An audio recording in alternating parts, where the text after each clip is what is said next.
Juan Soto might get traded again. What organizations match up well to make a deal with the Padres? Let's talk about it.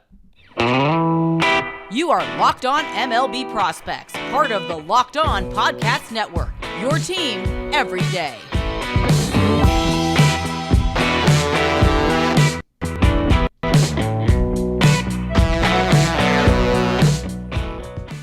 Yes, welcome on in to Locked On MLB Prospects, your home for all things minor league baseball. I'm your host, Lindsay Crosby, award-winning baseball writer and podcaster, and thank you for making this your first listen every single day. We're proudly part of the Locked On Podcast Network, where it's your team every day. And today's episode is made possible by our friends at FanDuel. Make every moment more. Visit FanDuel.com/lockedon to get started today.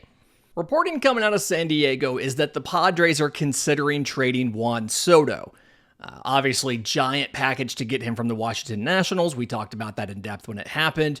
And they need to cut some payroll. They need to, and really need to find a better broadcast partner, but they need to supposedly cut about 20% of payroll to get down to about $200 million, with Soto expected to get $30 million in his final year of arbitration before hitting free agency. Some of the expectation is that Juan Soto gets moved. Who is in a good position to trade for Juan Soto, and should they do it or not? Gonna be fun and interesting here.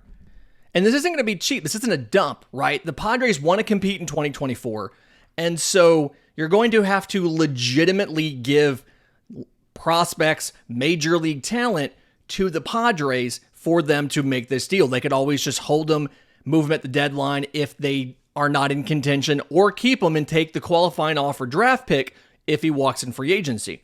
So when you look at the Padres, assuming they're getting major league talent and major league adjacent talent back, what they need to focus on, they need a center fielder, they need a first baseman, and they need starting pitching. Obvious, these are the three needs of this team. And if you don't get at least one, if not two of those buckets, I don't think you really have a chance. The team that lines up the best to fill multiple of these buckets as soon as next season, to me, is the New York Yankees.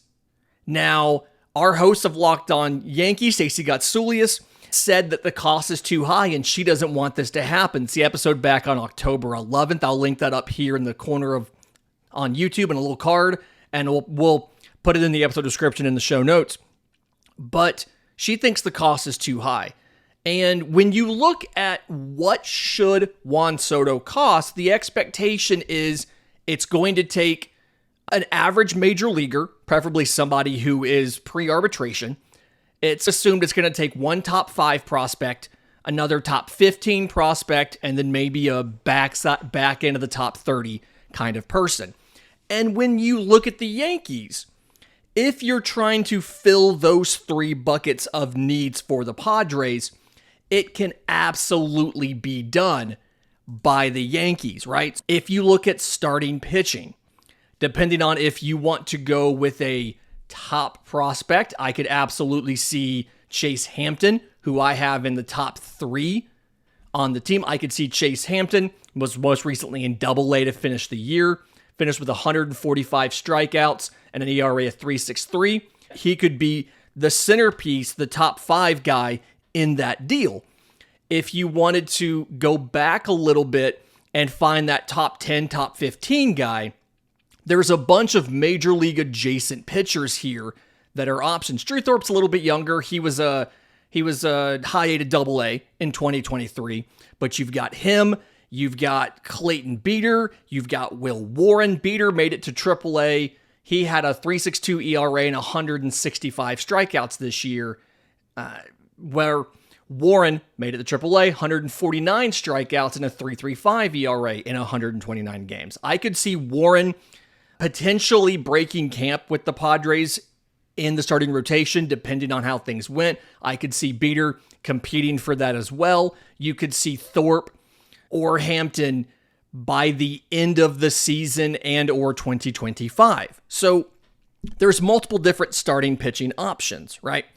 If you're looking at an outfielder, again, multiple options in the top 5. You're probably not getting one of these 2 guys with Chase Hampton, but you could see a scenario where one of these two guys went with a Drew Thorpe or a Will Warren out there, and it's something like a Spencer Jones or an Everson Pereira. So Pereira actually made his major league debut, but AA, AAA to the bigs, 107 games, batted .265, .341, .465 combined across all the levels, 41 extra base hits in his 107 games. So he is major league, could be up to start 2024 for the Padres.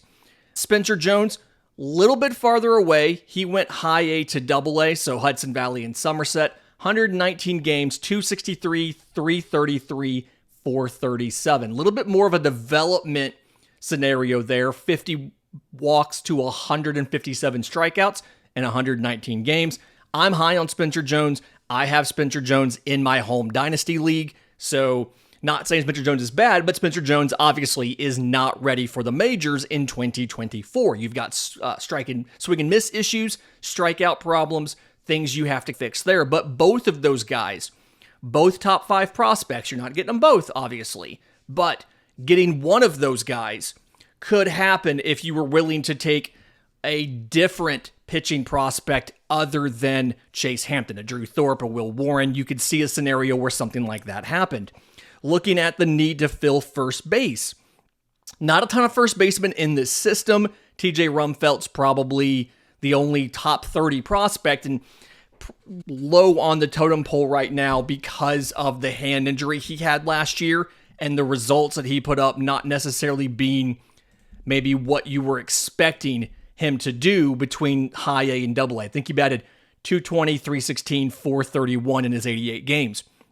But you've got a lot of catchers that may or may not stick behind the plate, but they can hit. Ben Rice had a breakout last year between single A, high A, and AA. 75 games, batted .319, .429, .603. 20 home runs, 39 extra base hits. Ben Rice is an option. If they want somebody closer to the bigs, significantly higher up on the prospect list and adjust, you got to change one of the other two guys to make this happen. But Austin Wells debuted last year, 115 total games, .238, .322, .449. You can see how these teams match up really well for a trade based off of the perceived needs and wants of San Diego versus what New York actually has to offer. And the fit of Juan Soto in Yankee Stadium makes a ton of sense, right? They have money where they can make a run at re-signing him and give them 2 cornerstones in the outfield in Judge and Soto. They have the prospects to make the deal. They specifically are looking for a left-handed impact hitter.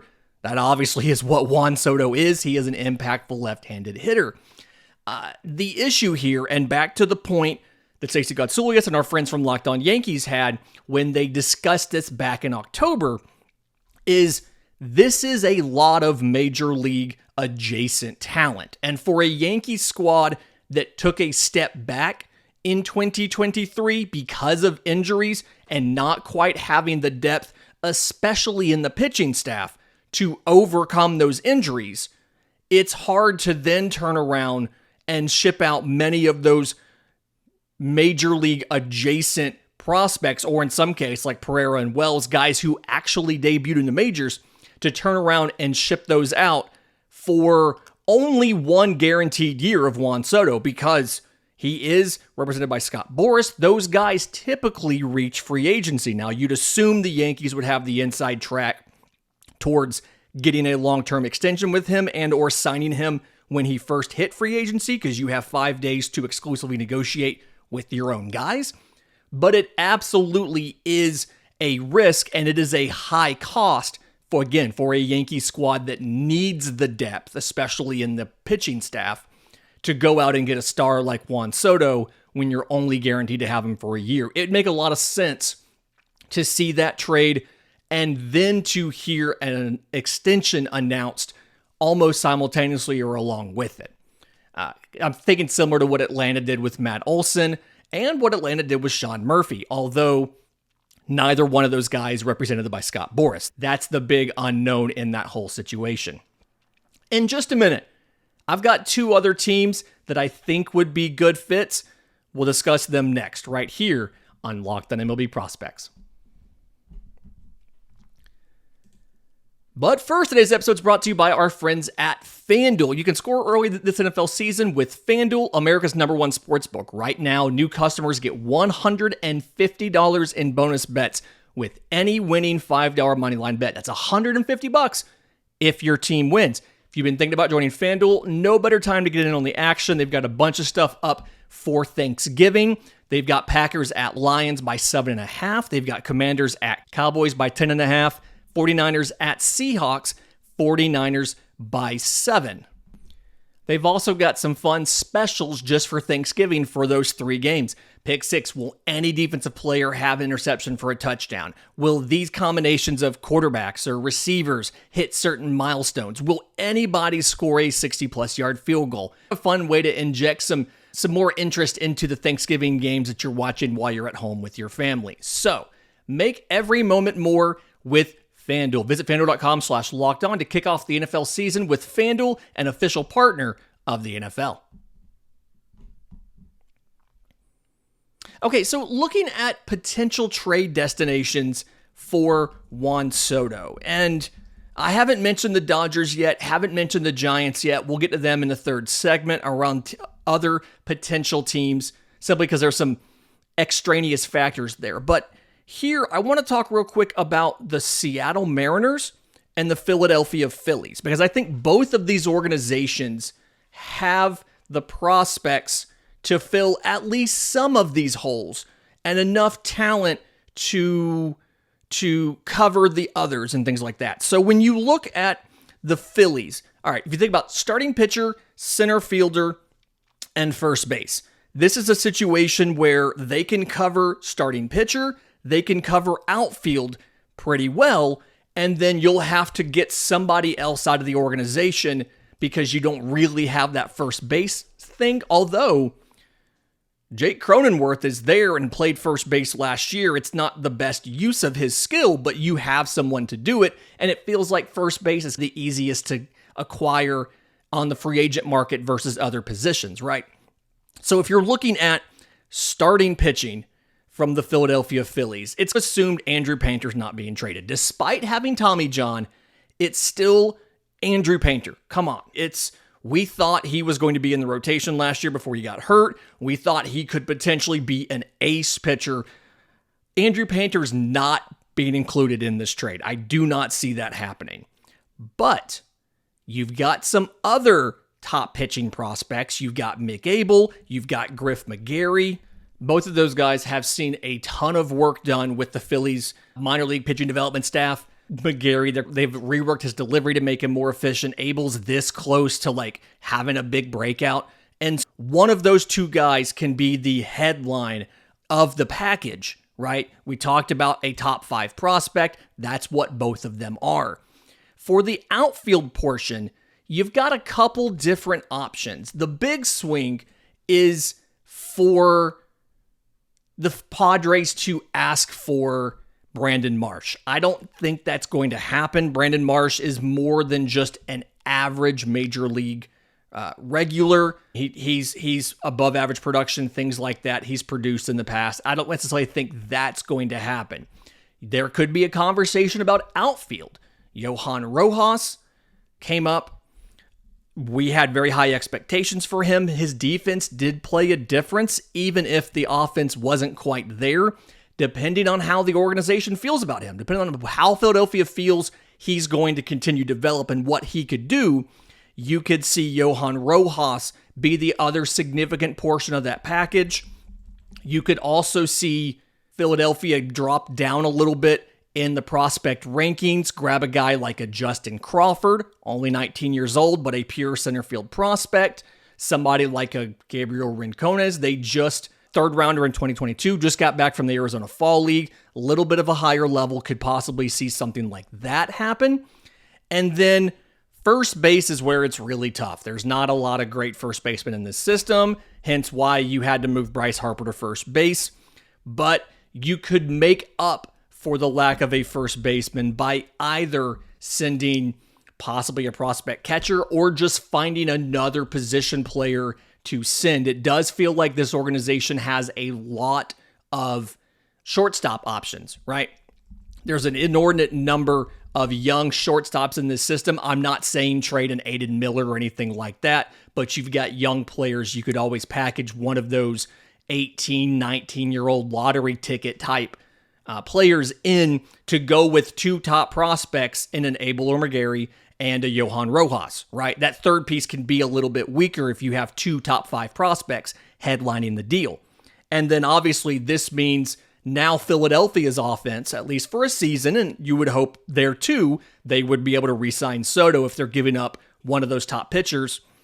You're looking at Brandon Marsh in center, Juan Soto in left, Nick Castellanos in right, with Kyle Schwarber at DH and Bryce Harper at first base. And then you've got Trey Turner, Nick Real Muto. This is a very potent offense.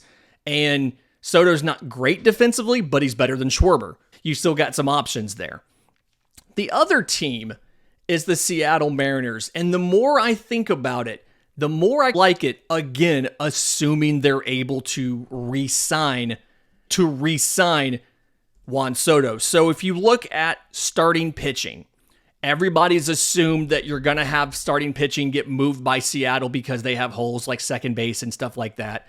I don't think Logan Gilbert's not getting moved. George Kirby's not getting moved. I don't think Bryce Miller's getting moved. But you could see either Brian Wu, who right now profiles to be competing with Marco Gonzalez for your 5th starter spot. You could see Brian Wu possibly headlining that package. You could maybe see a guy like an Emerson Hancock potentially headlining that package. One of those two pitchers, both of them obviously have major league time. They've both pitched. Wu's been more successful at the major league level than Hancock, but either way, you could see one of those two guys be the centerpiece of this package. To go along with that, you have first base options. I think Tyler Locklear, being a top 5 prospect, would fill the other big need in that trade as far as giving you a major league caliber first baseman. Just came back from the AFL, isn't quite ready, but is closer. Gives you an opportunity to run through the rest of the Jake Cronenworth deal and then bring up Tyler Locklear to play first base. And then if they want an outfielder, that's where this is a little bit iffy and why it's a little bit farther back instead of the first segment, because you don't really have a major league ready outfielder to give up except for maybe Jonathan Clase. And it feels like you're not going to give up Tyler Locklear and one of those two pitchers and Jonathan Clase. That's a very expensive package for the Mariners to give up to get Juan Soto, unless you already have the extension agreed to when you make that deal. That's not a package that I want to agree to, giving up 3 top prospects like that until I know for a fact that we are going to be able to keep Juan Soto. I don't think the money is actually as big of a deal for Seattle as people think. Like, I'll remind folks, back in 2018, Seattle's payroll was like $162 million, and it was a top 8 payroll in baseball. So this is an organization that can spend, and you've seen the payroll dramatically increase in just the last couple of years, as you've seen some of these guys like a Luis Castillo sign a long-term deal, the obvious mega extension for Julio Rodriguez. I'm confident that you could fit a Juan Soto contract in on this team because you have such a great farm system full of young players and you have so many young pitchers at the major league level. Now, again, I don't necessarily want to give up a guy like a Jonathan Clase if they want a center field option. I don't want to do a package that has Brian Wu or Emerson Hancock and 2 other top 5, top 10 prospects in Locklear and Clase without having Soto already locked down.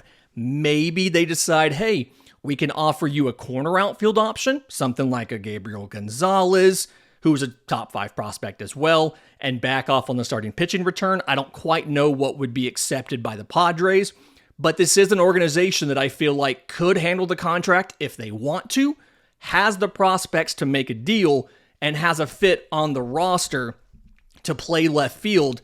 It would be I think right now you profile to have either Cade Marlowe or Dominic Canzone in left field. But instead, if you could add Juan Soto to go next to Julio Rodriguez, that's a very good Mariners team. In just a minute, let's talk about a couple of the other options. There's some teams that either don't have the prospects or the money, and then some that could maybe work it out. We'll talk about that next right here on Locked on MLB Prospects.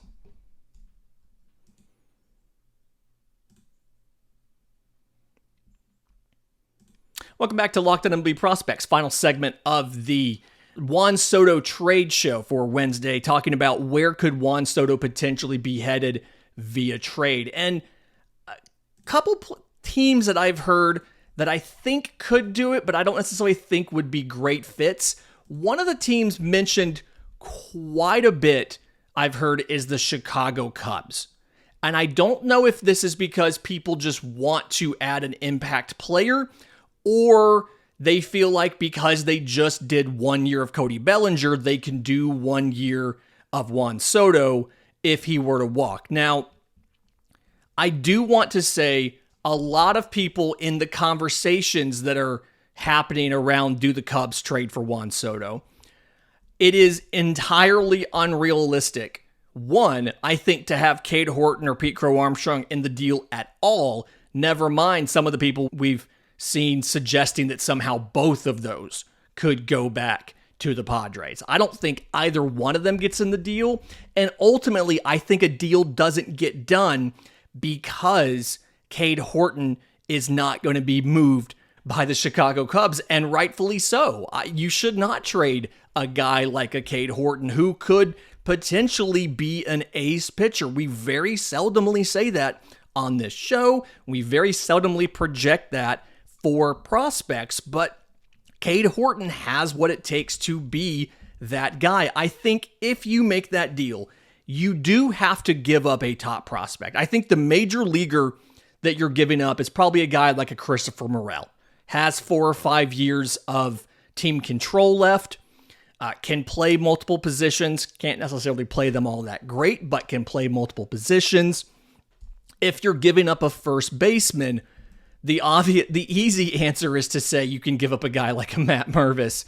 But there's not a ton of options in this system for first base. First base was a sore spot for the Cubs as well. That's why you saw Cody Bellinger playing more first base than you probably would have liked from a defensive perspective. And I don't say that because he has bad defense. He has good defense at first base, but it feels like the outfield defense is more valuable. But Christopher Morel is very easy to put into that package. You could see one of the outfielders. We've talked about this. You have more outfielders than you have spots on the major league roster. Ian Happ's a Gold Glover in left field. You've got Seiya Suzuki in right. Pete Crow Armstrong's coming for center. But behind there, you've got Brennan Davis. You've got Owen Casey. You've got Kevin Alcantara. You've got multiple different options for outfield. So you can stick one of those guys in there. And then depending on the quality of that outfielder that goes, helps you figure out which one of your major league adjacent pitchers gets moved in the deal. Is it a Ben Brown? Is it a Caleb Killian? Is it a Hayden Wieneski? Who is the guy that gets moved in that deal to get Juan Soto? Now, I don't necessarily think this is going to happen. Obviously, it could, but, because there's so many outfielders here, there's so many pitching prospects here, you can see how you can fill 2 of those 3 needs. I just think that there's some other teams that are better fits. I specifically did not mention the Dodgers or the Giants up early. The Dodgers obviously have just an absolutely fantastic collection of talent in the minor leagues. They have the money. They've been saving money for Shohei Ohtani. If for some reason they don't get Shohei, it could be very easy to turn around and stroke a check to Juan Soto and pay him long term. They have a ton of pitchers that they could trade. I don't think Bobby Miller is going to be moved, but Nick Frasso, Landon Knack, Gavin Stone, Emmett Sheehan, I could see any one of those 4 headlining the package. They've already dipped into that starting pitching depth when they dealt Nick Nastrini to the White Sox. First base, Michael Busch was just a dominant force in AAA for them all year. They've got him and Miguel Vargas to together figure out some play time in either second or third. He absolutely could play first base because he can't do that in LA, and he's probably better suited to first base than he is second or third anyway. And then they've got tons of other options in their system, whether it's guys coming out of DSL, whether it's low-level infielders, tons of stuff to add into the deal to make this happen. You could see, like I said, Michael Busch, Gavin Stone, and really whatever other random third or fourth prospect you want. You could see that happen rather easily. I don't see the Padres trading Juan Soto within the division. I just don't think it's going to happen.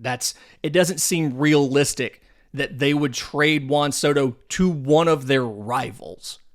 If the Dodgers were in a different division, it would be an easy slam dunk put together, but it's not. And the Dodgers not trading for Juan Soto when he was a National, I definitely don't think that they'll get him now that he's controlled by one of their main rivals in the division. Giants, it's same thing. It's in the division. I don't necessarily think there would be as many hangups on the Padres side about making a deal with the Giants. The Giants, yes, they won 100 games 2 years ago, but there's not that giant rivalry between the Padres and Giants like there is between the Padres and Dodgers. For the Giants' perspective, I just don't think they really have the great kind of talent to line up. They've got some top prospects that would fit some of these starting pitching or center field. You've got Luis Matos, you've got Kyle Harrison, and then there's a bunch of younger pitchers underneath like Carson Wisenhunt, who's a guy that we've talked about quite a bit, Keaton Wynn, Mason Black. You've got options to put this package together, but it's just something where I don't necessarily think you're going to see that kind of package come together because it is a team within the division, and the Giants don't have enough options in top prospect talent to counter and beat another team's offer. There's a couple teams that would love to have them, but just don't have the prospects to make the deal. The Atlanta Braves are a team that have an opening in left field. They've freed up some money by all their non-tenders and stuff. Ronald Acuna Jr. has tweeted his support for Juan Soto joining the Braves. I just don't see how Atlanta makes the deal from a prospect perspective. They don't really have any high-level outfield prospects to send in the deal. They've got starting pitching prospects. They always have tons of those, but they don't have any first base prospects. They haven't had first base prospects since Freddie Freeman was in maybe his third or fourth year in the bigs, and they don't have enough guys to fill some of these spots to make that deal. That said, never count Alex Anthopoulos out. The Mets are a team, they absolutely could build a package here. You've got Mark Vientos, who was battling Brett Beatty for third base. He can also play first. You could put him as the centerpiece of the package. You could also do Kevin Parada, because I think we've learned by now Kevin Parada's probably not going to stick behind the plate. You could put Kevin Parada, call him a first baseman, and make him as the centerpiece of the deal. You've got some outfielders, Jet Williams. You've acquired some guys, or you've developed some guys that could be in this deal. But from a contractual standpoint, Juan Soto having 1 year of team control, it doesn't make a lot of sense to make this deal, because the Mets talked last year at the trade deadline when they told Scherzer they were going to trade him that they were looking at a 2025 to 2026 competitive window. You are only guaranteed to have Juan Soto through 2024. So it doesn't make a lot of sense to make the deal if you are the Mets unless an extension is part of that deal. I've seen people talk about the Red Sox need to add Juan Soto to go in left field. One, the perfect left fielder for that ballpark is actually Adam Duvall. He is the perfect guy to play in left field because of, one, his defense was good in front of that wall, and two, the way he hits everything, giant fly balls to left field. It's perfect for Boston. They've already got enough outfielders, and I just don't necessarily feel like there's enough talent, especially at first base and starting pitching, for Boston to make this deal, because you're not going to trade Tristan Casas, you're not going to trade Brayan Bello, and the last thing that they need to go out and that the Padres need to go out and get is Marcelo Meyer, because they have 5 shortstops. They have both Ha-Seong Kim and Xander Bogaerts signed long-term, so they don't need to go get a shortstop. So it doesn't quite fit in that well. And there's a couple teams that have the prospects, but they're not going to spend this kind of money. The Brewers aren't going to spend the kind of money to pay Juan Soto $30 million and extend him long term. The Guardians, the Rays, those aren't teams that are going to do something like this. The Orioles, they've got tons of prospects that they have to move, including both infielders and outfielders. Don't have a ton of the pitching, and I just don't trust the Orioles to give significant money to anybody because they just don't do that. So either way, let me know if there's other teams that you think could trade for Juan Soto and what a package might look like. I'm on Twitter at Crosby Baseball. Show's on Twitter at Locked On Farm. All the ways to reach us in the episode description, in the show notes. We have a link tree in there. In the meantime, remember, it's always a great time to pay a minor leaguer.